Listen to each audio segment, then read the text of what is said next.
Do you need It'll be a little buzzing? unique. Do you need buzzing? Here comes Buzzy. Buzzy, I'll have you step in front of the backdrop. We're going to do open media availability. Jay. Good hands.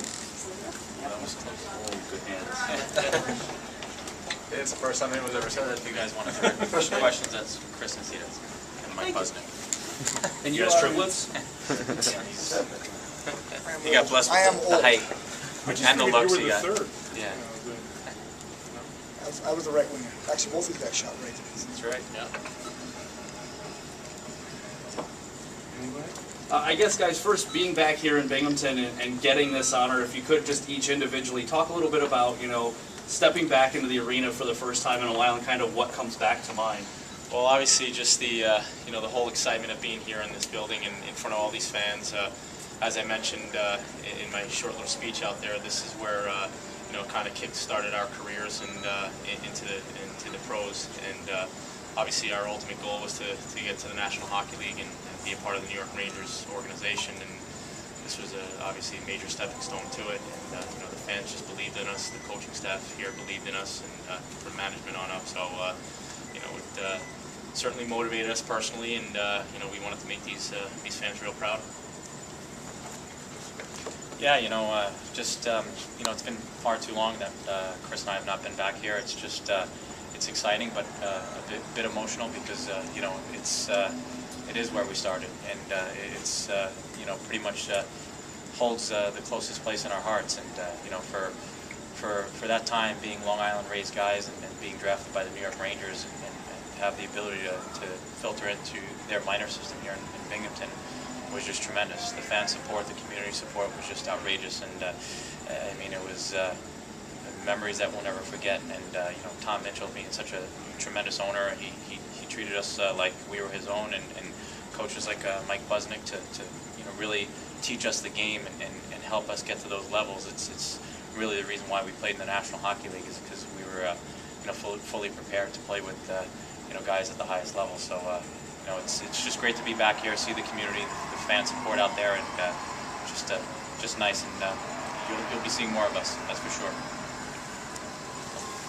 And for me, it's quite nostalgic. It was 11 years I was here as a coach, and coach guys like these two guys.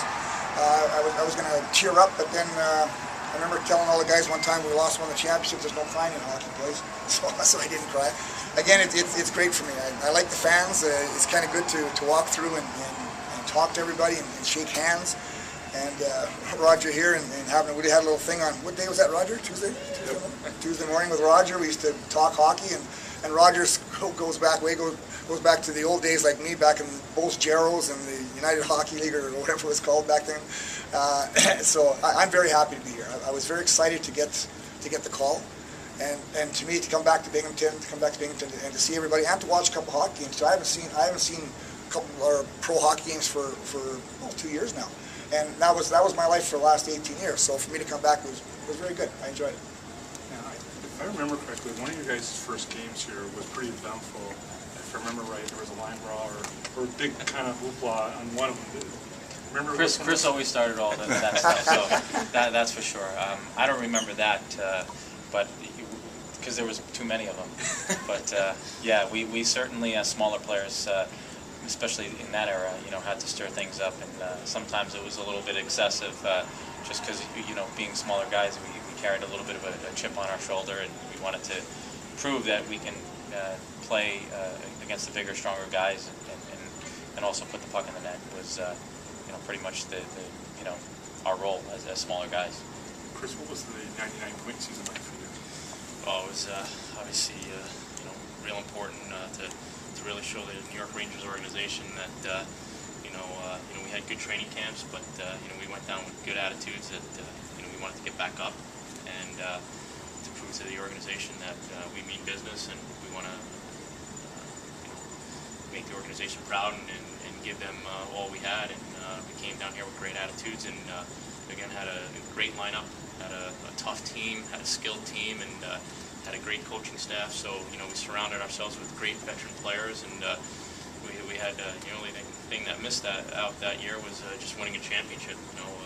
Unfortunately, I think we lost to Syracuse in the first round, which was tough to handle. But we had them, I think, beat throughout the whole season, and then they played us real strong and real smart, and they got under our skins personally, and we got off our game, and the icing on the cake would have been bringing a championship here during that time, but just one season I'll remember dearly. How special was it for the two of you guys to actually be able to play together as brothers? And it doesn't always happen that way, but for you guys to spend a lot of time, a lot of your pro career together, had to be a special thing for both of you. Yeah, well, during our youth, you had more ability to manage, us playing together, and because we were so close in skill level, it made sense to put it, a line together with instant chemistry, and we knew throughout the college ages and the U.S. Olympic team and things like that, we knew that eventually in pro we were going to split up, and then when the Rangers selected us together, it was great to just continue the bond and the chemistry that we had, and thankfully we were together for a total of 16 years pro hockey, but had the ability to stay together for 12 years out of those 16 years. Was there ever contracts signed based on the other one getting signed as well, ever? Well, yeah, he signed a nice contract 1 year, and I think helped me sign with another organization. And but that's what our careers were based on. I mean, I played a certain position. I played a certain role. I was more the passer, and he was the goal scorer. And you can't have two of the same thing. And I was okay with that. He kind of collected the glory, but I enjoyed playing my role, and without him. Being sneaky and getting open and doing the right things, it made my job hard. So we were definitely demanding on each other, but it's a system that worked. Coach, I'm wondering if there's anything in your time here, all those years you spent, anything that, I'm sure there's a lot of memories, but any one or two things that really stand out to you? Yeah, there's a couple things. Well, coaching these guys for sure, and I remember the one line they had was the Ferraros, and we had Darren Langdon was playing with them, and Langer was a pretty good hockey player. We thought he was a real tough guy, but he could play hockey. He was pretty good. We didn't know that in senior league back home he was the leading scorer and had the most penalty minutes ever in a record, so he was a pretty good hockey player. I do remember that. And I remember the game they were talking about, losing to Syracuse, which is a bad memory. I still remember exactly what happened. Our goaltender, we were ahead 1-0 with about 2 minutes left to go in the game. He decided to go behind the net, threw the puck up to the middle of the ice. They went and scored and beat us in overtime. That's how we lost the series. So I remember that. I wish I were remembering now how I would have been coaching in the game when they were in Houston. And what's the name? Put the puck top shelf. I wish I would have had that memory from the bench, but I didn't have that memory, which is too bad. Other memories here. I remember the game when I played. These guys were reminding me. We didn't have enough players, so they put me. They dressed me.